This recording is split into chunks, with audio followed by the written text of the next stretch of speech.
Hey there, Eric Goll here. I've been getting a ton of questions coming in from families, so I want to take a minute and answer this one. The headline is Mom and Dad desperately need a break.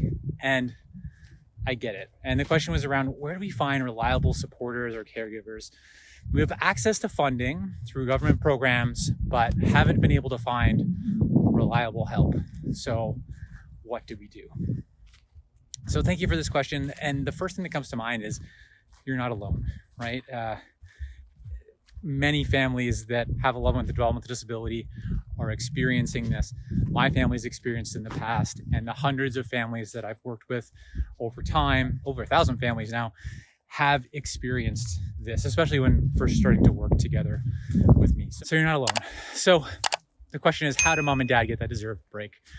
I'm gonna give you some things that you can do, even if you don't have access to funding, because I know not everybody has access to funding. So I'm going to give you a few tips here. Some of these tips might take some time. So I want to start with tip number one, which is something you can do immediately. So tip number one is to take micro breaks. Find time in each day to do something enjoyable, something that boosts your energy. Go for a walk, have a bath, read, work out, meditate, or do some breathing exercises, whatever works for you. Just to get those small little breaks in, even if it's only, 5-10 minutes, that helps to prepare you to go on with your day and to be in a better state of mind. Okay. Second tip is, if there's two caregivers, you can trade off giving each other a break for a longer period of time. So a day or a weekend, allowing that other person to recharge. And then you can switch and give that other person or your partner time to recharge as well. The third tip is accessing support, which is unpaid. Engage your personal network. There's other people who would love to spend time with your loved one doing something fun. Even if it's only for 30 minutes or an hour with your loved one. It could be playing a game, doing a puzzle, going for a walk, playing with pets, doing something that is interesting to maybe both that person and your loved one. And during this time, do something that re-energizes you, right? As we talked about, maybe going for a walk or, reading a book, whatever gives you energy. Okay.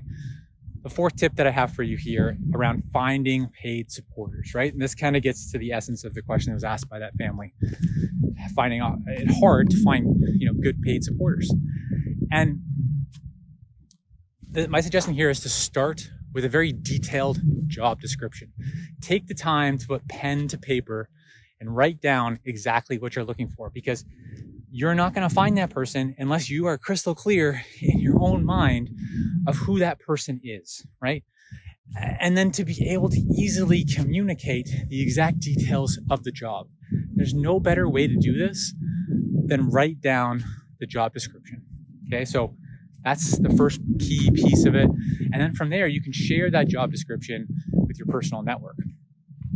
If you don't have any luck with your personal network, you could then go to job sites and then interview supporters there. Or you could do both of these things. You could also reach out to local agencies that provide personal support workers and interview them and see how they might be able to provide support or services that utilize the funding that you may have. So there you have it, 4 tips to get you a break. I hope that those are helpful for you. If you want more support on helping your loved one to create an awesome, ordinary life, I recommend that you scroll down below the video here and download my Life Planning 101 guide. It's going to help you continue to create that awesome ordinary life for your loved one. I'm Eric Goll. Together, let's keep taking small steps forward.